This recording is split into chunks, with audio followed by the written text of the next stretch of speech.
આપનું સ્વાગત છે। મહીસાગર જિલ્લામાં વણકર સમાજના માયા સાંસ્કૃતિક ભવનનું બાંધકામ પ્રગતિમાં ચાલી રહ્યું છે। ગુજરાતના મહીસાગર જિલ્લામાં લુણાવાડા તાલુકાના પાનમકાંઠા વિસ્તારના ગામોમાં વણકર સમાજનું 14 ગામ પાનમકાંઠા પરગણું આવ્યું છે। સદર પરગણાનું પાનમકાંઠા વણકર વિકાસ મંડળ નામનું એક ટ્રસ્ટ બનાવવામાં આવ્યું છે। ત્યારે ગત તારીખ 31 મેના રોજ ગુજરાતભરના વણકર સમાજના અગ્રણીઓની પ્રેરણાદાયી ઉપસ્થિતિમાં આ માયા સાંસ્કૃતિક ભવનનું ભૂમિપૂજન અને માયા સાંસ્કૃતિક સર્કલમાં માયાદેવની પ્રતિમાનું અનાવરણ કરાયું હતું, જેનું બાંધકામ હાલ પ્રગતિમાં છે। સદર બાંધકામમાં પાનમકાંઠા વિકાસ મંડળના ટ્રસ્ટીઓ સમય મર્યાદામાં આવનારી 31 મે પહેલા તેનું લોકાર્પણ કરવામાં આવે તે રીતે પોતે કમર કસી રહ્યા છે। સાથે સાથે કેટલાક ટ્રસ્ટીઓ પોતાના અમૂલ્ય સમયનું યોગદાન પણ આપી રહ્યા છે।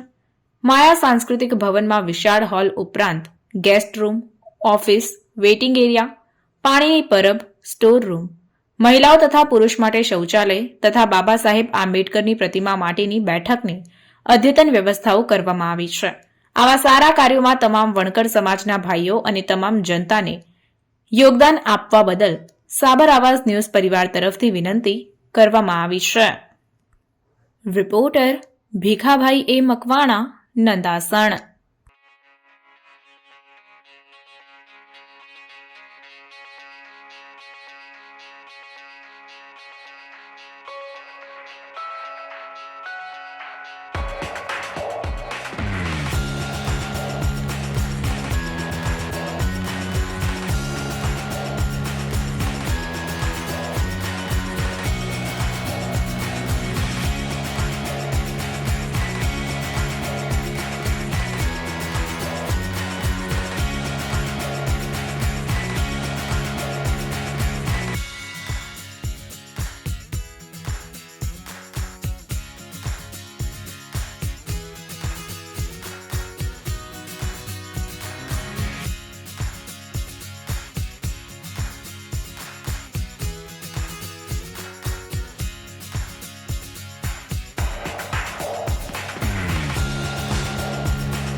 આવા ન્યૂઝ જોવા માટે સાબર આવાઝ યુટ્યુબ ચેનલને સબસ્ક્રાઇબ કરો અને લાઇક કરો, જેથી હવે પછીના દરેક સમાચાર સબસ્ક્રાઇબ કરેલા હશે તેઓને નવા સમાચારની માહિતી મળી જશે।